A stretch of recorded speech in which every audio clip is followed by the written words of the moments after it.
Yes, welcome back to the next session of Design of Pre-Stressed Concrete Elements course. So let us continue with the stress concept problems, what we were doing from the last session. So let us take a next problem. So the problem says like this. The midspan of a simply supported girder of a span 8 meter is a symmetrical I section 250 by 500 mm overall. Full stop. The flanges are 100 mm thick and the web is 80 mm thick. Full stop. The girder carries an UDL, that is uniformly distributed live load of 10 kilonewton per meter. Full stop. Determine the initial pre-stressing force. Determine the initial pre-stressing force and its eccentricity so that no tension is allowed in the concrete both at transfer and service load. So please note this point. Okay, so the problem, okay, clearly asking determine the initial pre-stressing force, that is P, and eccentricity so that the condition no tension is allowed in the concrete both at transfer and service load. So this is for this condition you need to calculate the initial pre-stressing force and eccentricity. And one more thing we need to observe, a very important thing we need to observe here is the condition. So as I stated, the loss of pre-stress is 18%. So this is the one more thing we need to be very careful. Okay. So and assume a concrete density of 25 kilonewton per meter cube. So this is the problem they have been given. Okay.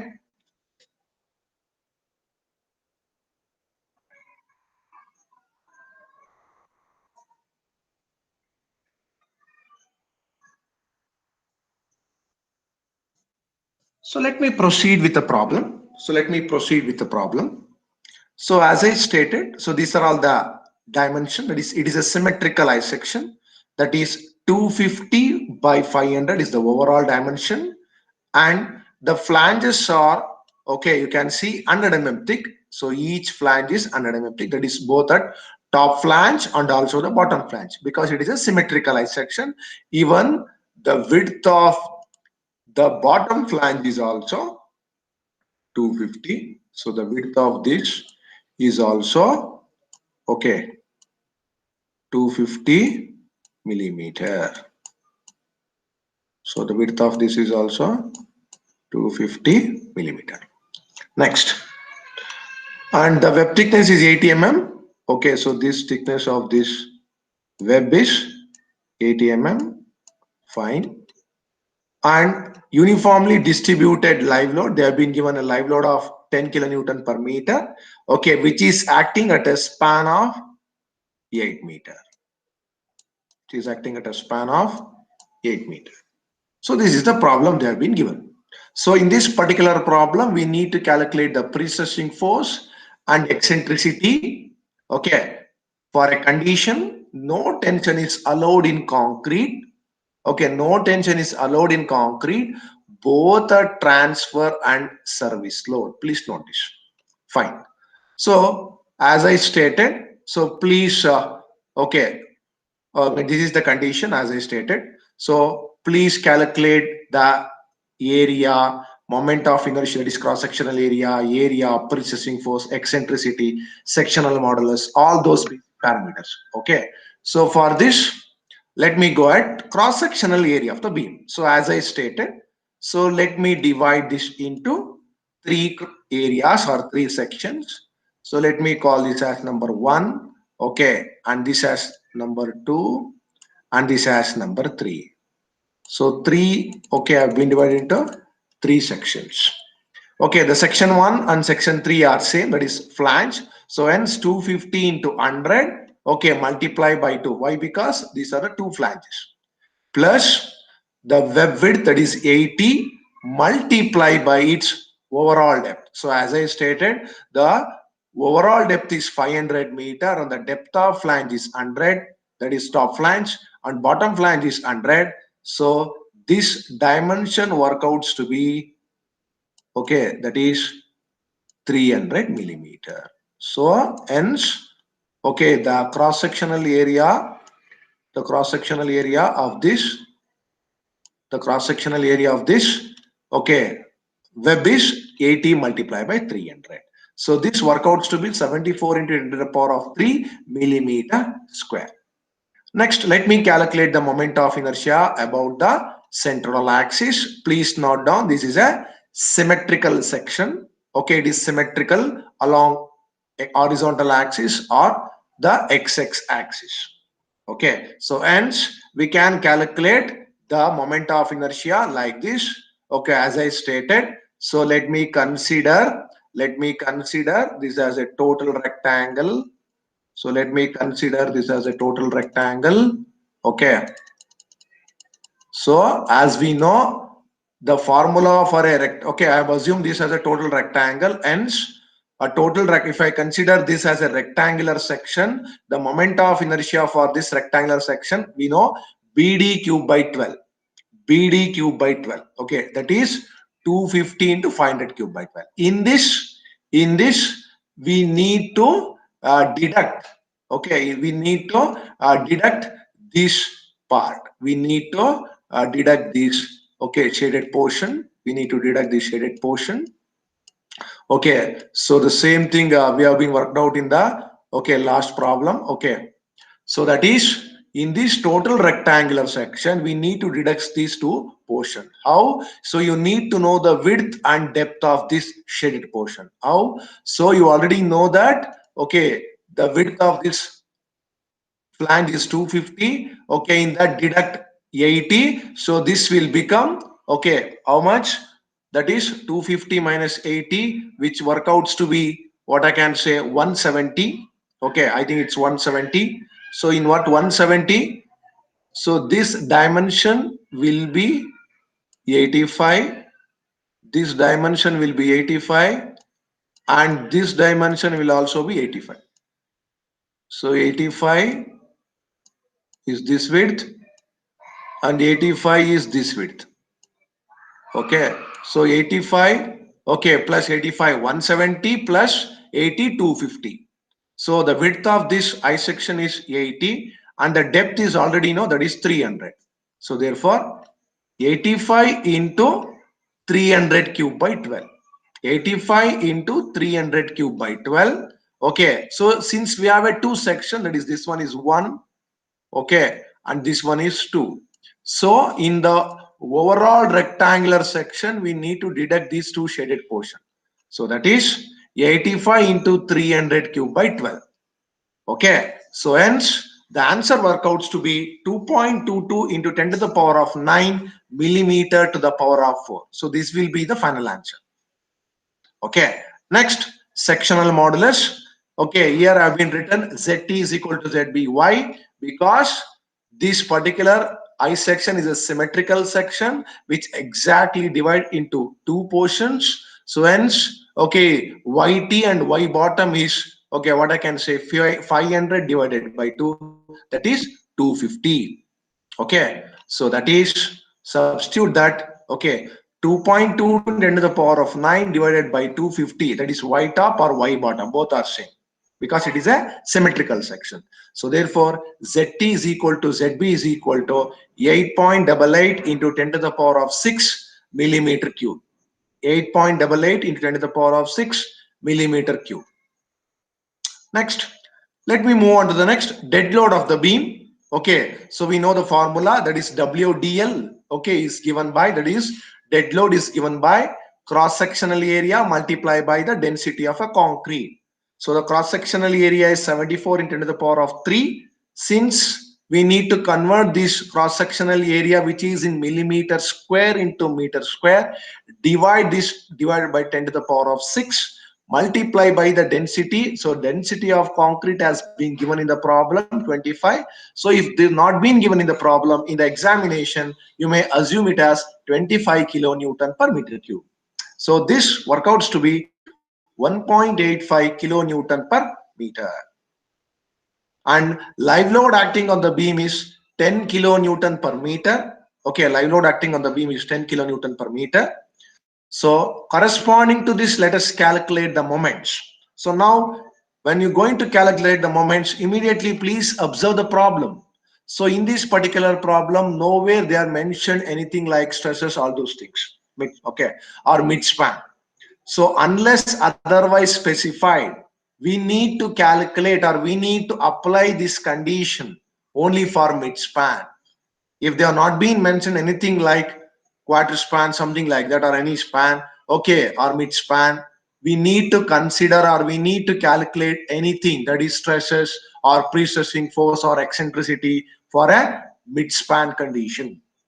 Hence, I'll go with the mid-span formula. So as we know, the dead load moment is WDL into L square by 8, which is 1.85 is the dead load into span is 8. So 8 square divided by 8, which is 14.8 kilonewton meter.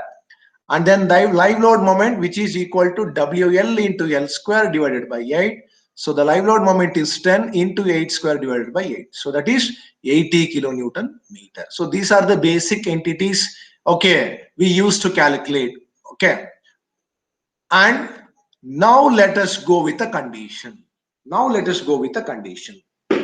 Okay, now we need to calculate the pre-stressing force. Please, I think, hope you know that I used to calculate initially eccentricity and pre-stressing force always. Hope you know that. So in the previous problems which have been discussed in the last session, I used to solve, okay, or calculate the pre-stressing force, and later I used to calculate eccentricity. Okay, but in this particular problem, we cannot calculate these two parameters. Why? Because he is asking that itself. What is the initial pre-stressing force I need to apply? What is the eccentricity I need to calculate? So for these things, I need to use this condition. So let us proceed how to calculate that. So first, at transfer condition. At transfer condition. So what is the meaning of transfer condition? No live load. That means the PSC beam will not be subjected to any external loads. That is, it will be subjected to pre-stress plus dead load or pre-stress plus self-weight. That is one thing. Next, please observe this diagram. It is a very important thing we need to see here. Now, first of all, we need to identify where exactly the tension will come into the picture. Okay, so for the transfer condition, so where this, okay, the tension part will come or where the tensile stresses will come. Okay, so that we need to look here. So please observe. So for transfer condition, as I stated, since I'm inducing the pre-stressing force at the bottom, as I stated, during the transfer condition, okay, the bottom zone will be in compression and the top zone will be in tension. Please note this point. Very, very important. During transfer condition, okay, because of transferring of pre-stressing force, okay, it will be subjected to compression at the bottom and tension at the top. So now come to this condition, no tension in transfer condition. That means if I want to, okay, that means consider the tension. That means in this particular thing, no tension. That means at the top.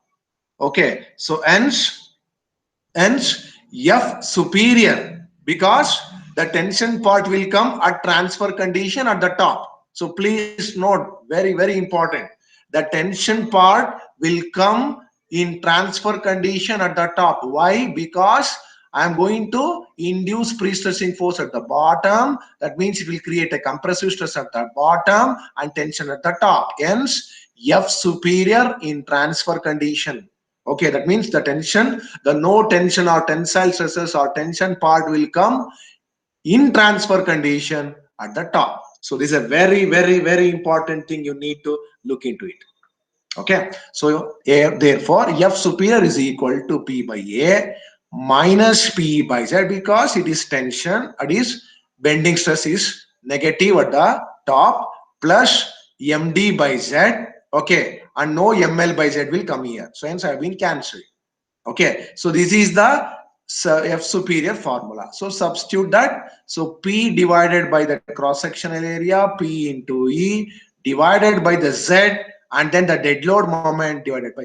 So it will give a equation that is 1.35 10 to the power of minus 5 into P minus 1.13 10 to the power of minus 7 into PE plus 1.67 equal to 0. So let me call this as the equation number 1. Okay. Next, let me go to the working condition. What is the meaning of working condition? The working condition means pre-stress plus dead load plus live load. So in this particular case, okay, so please note down, okay, once the PSC beam is subjected to the, okay, the external load, that is live load, you know that the tensile stresses will happen at the bottom. Okay, the tension zone will come at the bottom. During transfer, it will be at the top, and during working condition, it will be at the bottom. So hence, which is the stress I need to consider here? F inferior, because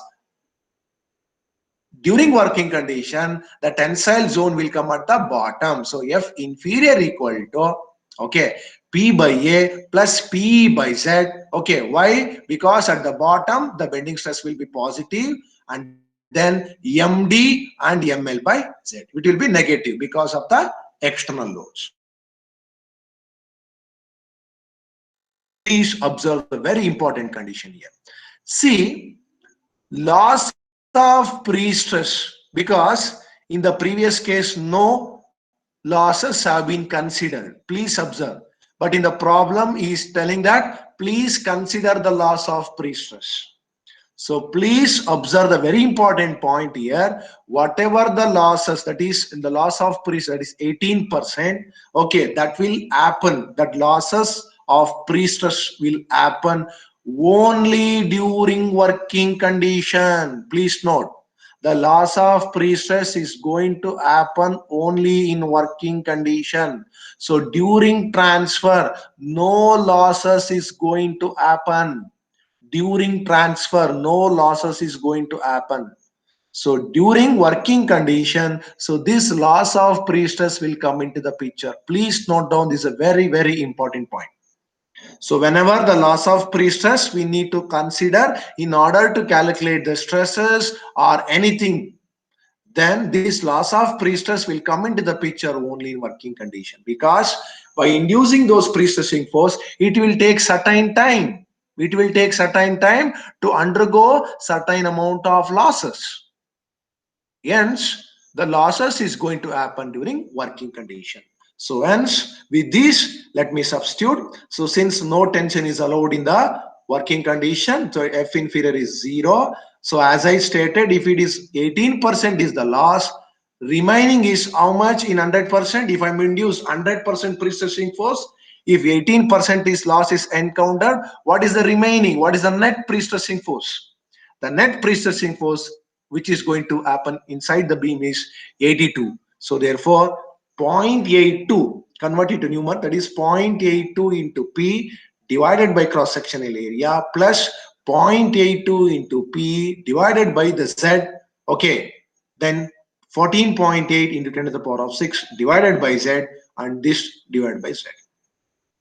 Okay, so please, and one more thing I want to specify here, a very important thing. So please note down. See, for example, if this is a, instead of symmetrical I section, if this is a unsymmetrical I section, if this is an unsymmetrical I section, what will be the formula? No change in the formula, the condition remains same, everything remains same. So please observe, while substituting the F superior, or while, okay, calculating these anything entities, then this Z will become Z top, because in unsymmetrical I section, Z top and Z bottom are not same. So once if you're going to substitute F superior, so this will become Z top, and F inferior will become Z bottom. But need not to worry in this particular problem. Why? Because it is symmetrical I section. Okay, because I used to solve a different cases. Don't think that in examination they will ask a same case. Okay, Okay, for example, for this particular case, instead of asking symmetrical I section, they may ask unsymmetrical I section. Please note this point. And for unsymmetrical I section, what are the things you need to consider have been discussed in the previous problem. That is considering the Z top, Z bottom, moment of inertia, how to calculate that, all those things remain same. We need to be very cautious regarding this. Only I'm keep on changing the cases. I'm keep on changing the cases. Okay, in every problem, I'm used to work out a different condition or end conditions, different end conditions. Is it clear? So nowhere, I'm sorry. Okay, if the same end for the same end condition, they may ask unsymmetrical I section. Okay, for unsymmetrical I section, we need to be very careful. If inferior means it will become Z bottom. For F superior, it will become Z top. So regarding this, you need to be very careful. Okay, so let me proceed. So substitute this. Okay, you will get an equation like this. Next, so this is equation number 1 and this is equation number 2. So solving 1 and 2, you will come across the pre-stressing force of 421 into 10 to the power of 3 Newton or 421 kilo Newton. Okay, apart from this is also asking eccentricity, because in the problem you can observe here, okay, calculate or determine the initial pre-stressing force and also the eccentricity. Okay, so for the same condition, so hence let me calculate how to calculate. So we know the basic formula, that is m is equal to p multiplied by eccentricity. Okay, how? Okay, whatever the pre-stressing force that is applied, multiply the corresponding the distance, that is eccentricity, will get you the moment. So this moment in this particular problem, which comprises of both dead load moment and live load moment. Okay, but we need to consider the net live load moment. Hence, what I have done in order to calculate eccentricity, because while applying the initial pre-stressing force, we need to deduct these considered dead load. So that is in the total, that is in the 80, that is how it comes 80 in the dead load moment, deduct the, sorry, live load moment, 80 kilonewton meter, in deduct this dead load moment. Okay, that is 80 minus 14.8. Okay, then will be the net live load, that is 65.08 kilonewton meter will be the live load into 10 to the power of 6y, because we need to convert into millimeter. So therefore E is equal to m divided by the pre-stressing force calculated, which works to be 154.58 millimeter. So like this we need to go ahead with the problem. Hope the concept has been clarified. Okay, so like this we need to work out the given problem. We need to be very careful. So this is the condition they have been asked. Okay, so let me move on to the next case. Okay, so the next problem says like this: a concrete beam of symmetrical I section, once again the same symmetrical I section, has an effective span of 8 meter. Fine. The width of the beam is 400 meter and the depth is 500 millimeter. Okay, the width of this is 400 meter and the overall depth is 500 meter, and the web thickness is 80 millimeter. Full stop. The beam is pre-stressed by a parabolic cable with an eccentricity of 150 millimeter. At the center, the beam is pre-stressed. Please note down. Now the beam is pre-stressed by a parabolic cable. Till now we have not come across this case. Okay, till now we have used to work out for a straight cable. So now it is a parabolic cable with a central eccentricity, that is mid-span eccentricity is 150 millimeter, and at the support it is 0. Full stop. The effective pre-stressing force is 180 kilonewton. This is 180 kilonewton. The live load on the beam is 8 kilonewton per meter. Full stop. Draw the stress distribution diagram at 3 meter span from the left. From the left means from the left support at 3 meter span in the total 8 meter. Okay, from the left support, okay, at 3 meter, calculate the stresses for what? pre-stress plus self-weight plus live load. Okay, so that means for a working condition, he is asking the stress distribution. So what are all the changes you have been observed here? The changes you have been observed here is one thing, a very important thing. In this particular problem, it is not a straight cable, it is a parabolic cable. So till now, whatever the problem we have been solved, okay, all those problems are straight cable. So now we came across with a parabolic cable, and those parabolic cable having an eccentricity of 150 mm at midspan and 0 to support. Okay, and one more thing is asking the stresses not at midspan, not at quarter span, but is asking at 3-meter span from the left. So how to go ahead? Let me proceed. So let me draw this. Okay, let me draw this. Okay, the width is 400 millimeter. Okay, and the depth is 500 millimeter. Okay, and the web thickness is 80 mm. See in the problem, nowhere they have been given the depth of the flange. Okay, but they have given a web thickness. So what I am going to do on this particular case, please assume a same web thickness, that is 80 mm. Whatever the web thickness is there, that is the same as, okay, the web thickness. I am going to consider the flange thickness also. So in the examination also, okay, you need to be very careful at this particular instance. Okay, so we need to, okay, consider the same thickness or else whatever the thickness sufficiently, but it should be symmetrical. It should be symmetrical. Okay, and this is also 400 millimeter. Okay, because it is a symmetrical eye section. It is a symmetrical eye section. Okay, and so this one is also 400 millimeter. So this is also 400 millimeter. So next, coming to this, I have been drawn the longitudinal section. So this is overall span is, so this span is what I can say, 8 meter. So this is a 8-meter span subjected to a live load of 8 kilonewton per meter. And please observe here, okay, the parabolic cable, how to draw. So this is the centroidal axis because it is a symmetrical eye section. So exactly at the center, okay, the neutral axis will come. And the next, please observe this parabolic cable how I have been drawn. Okay, so now as is, okay, given in the problem, so as the problem states, 150 mm, which is exactly at the center, maybe at 4 meter. Okay, at 4 meter, that is at midspan, it is 150, and 0 at the supports. Okay, that means starting from 0 eccentricity, so 0 at support, it is going, okay, up to 150 mm at midspan. Okay, is it clear? So this is what the problem, and I need to calculate the stresses at this particular junction. I need to calculate the stresses at this. Okay, so let me proceed with the problem.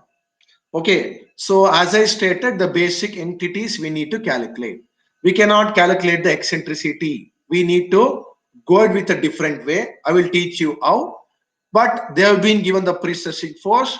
Okay, consider that. Next, cross-sectional area. Okay, the cross-sectional area.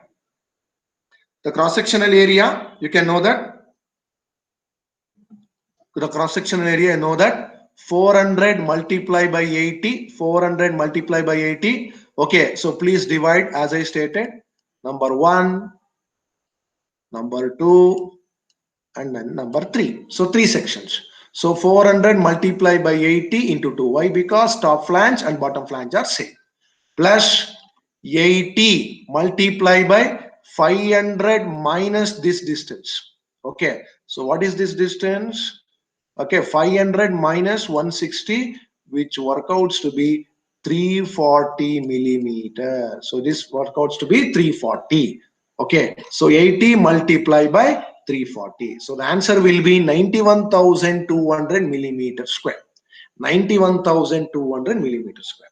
Next, moment of inertia about the neutral axis. Once again the same, since it is a, okay, the symmetrical eye section, okay, consider this as a rectangular section.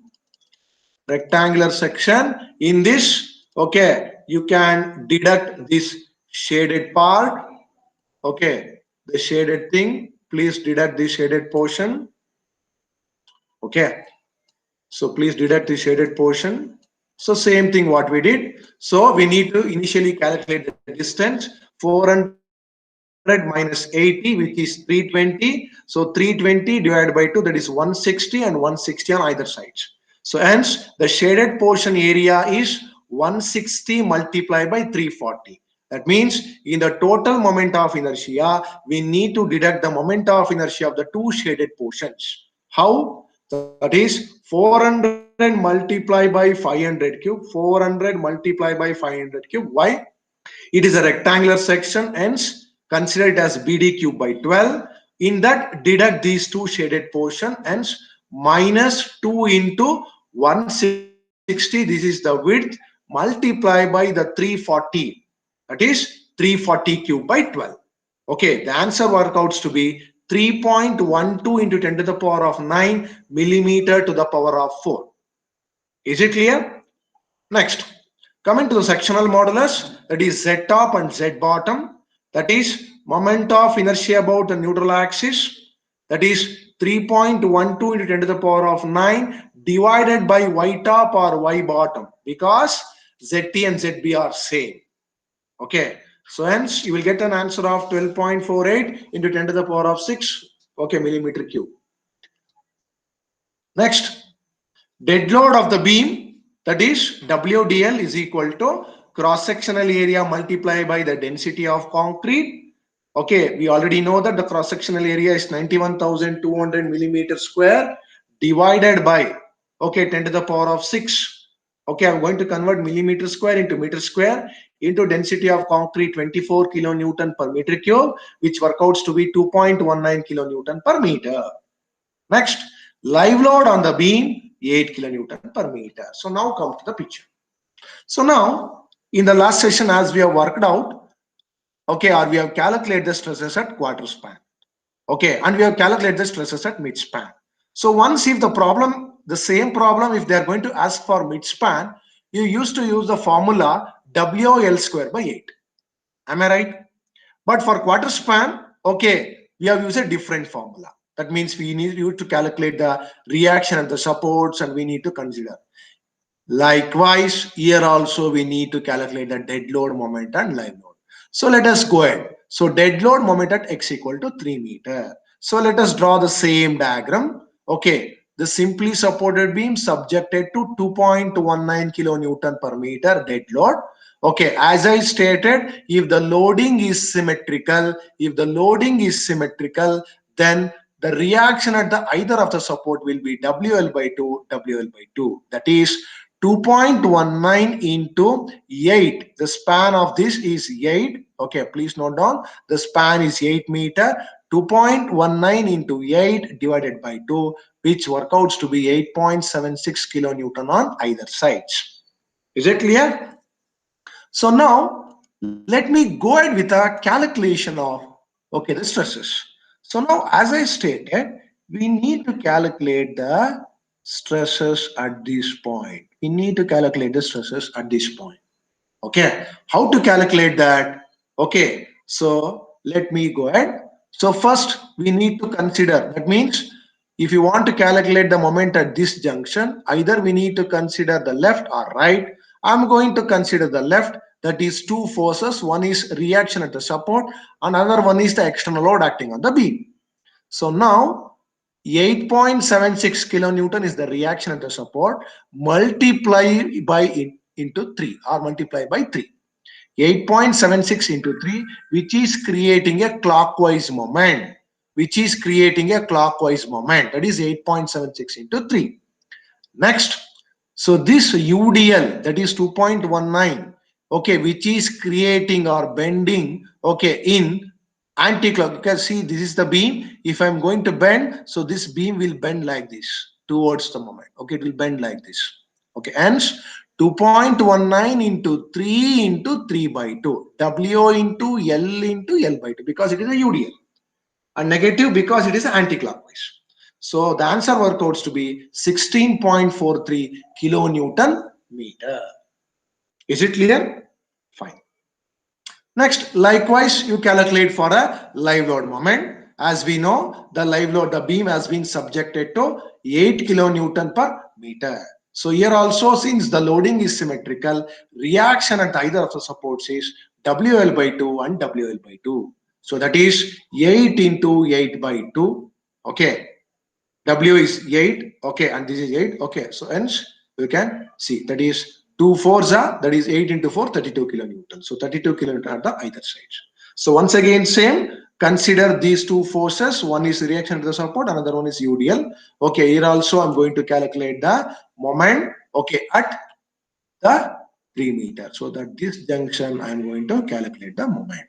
So hence, that is 32 into 3, which is creating anti-clockwise. Next, 8 into 3 into 3 by 2, which is creating anti-clockwise moment, and this is creating a clockwise moment. So and it will give 60 kilonewton meter will be the answer.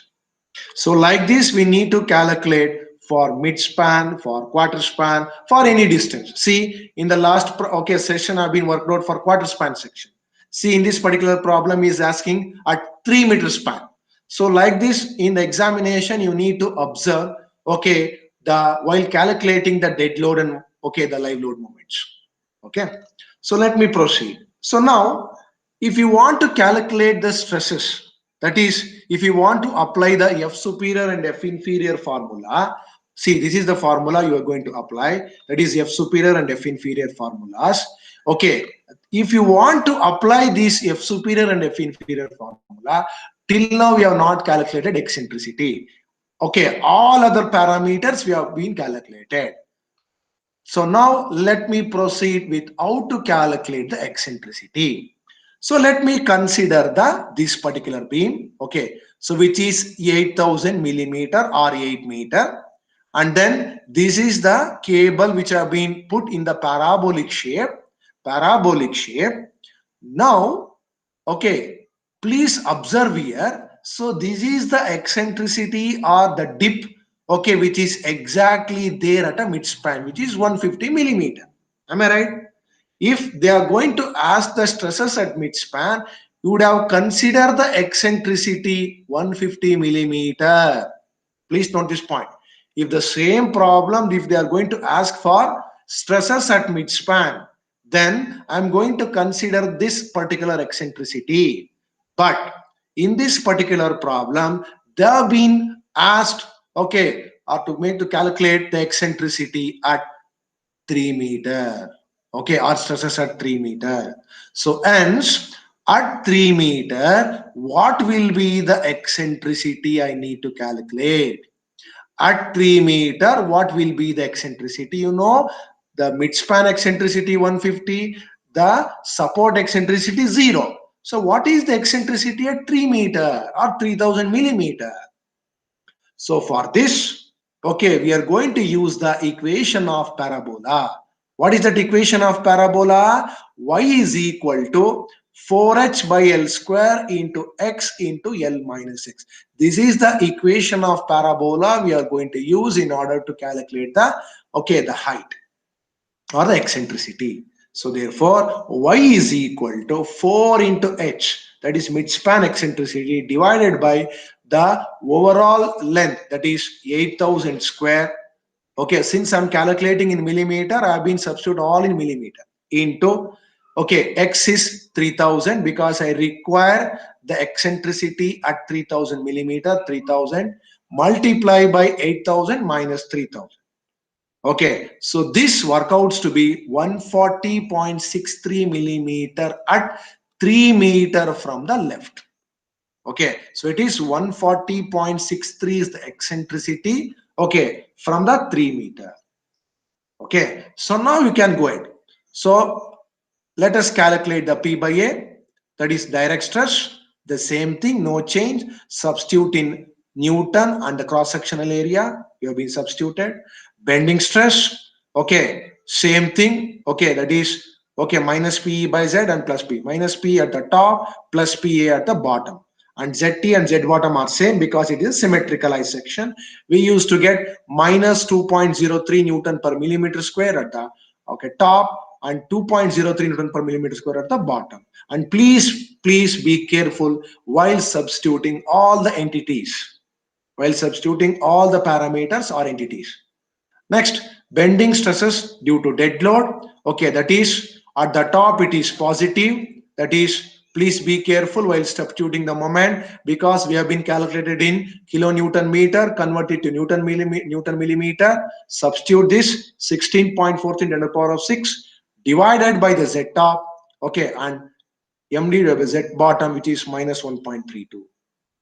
Is it clear? Next, bending stress due to live load, that is ML by Z top and minus ML by, okay, Z. The same thing. Okay, that is, this should be, okay, top and this should be bottom. Please rewrite this. Okay, please, it is not this thing, it is Z bottom. It is Z bottom, it is not Z top. Please note down this. Since ZT and Z bottom is same, no need to worry, but we need to be very specific regarding the formula. It is Z bottom. Okay, so it is minus 4.81. So let me substitute this. Now I am calculating the stresses at working condition. Okay, I'm calculating the stresses, that is F superior and F inferior for working condition. For the same problem, they may ask for also for transfer condition. They may also ask for transfer condition.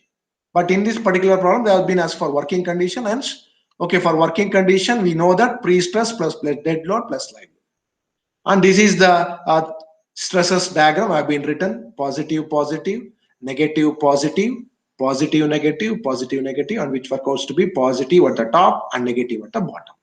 So this is F superior is equal to, okay, you can substitute here 1.97 minus 2.03 plus 1.32 plus 4.81, and F inferior 1.97 plus 2.03 minus 1.32 minus 1. So why it is negative and why it is positive? Okay, you know that. So by substituting this, you will get the answer. Okay, 6.07 at the top and minus 2.13 Newton per millimeter square at the bottom.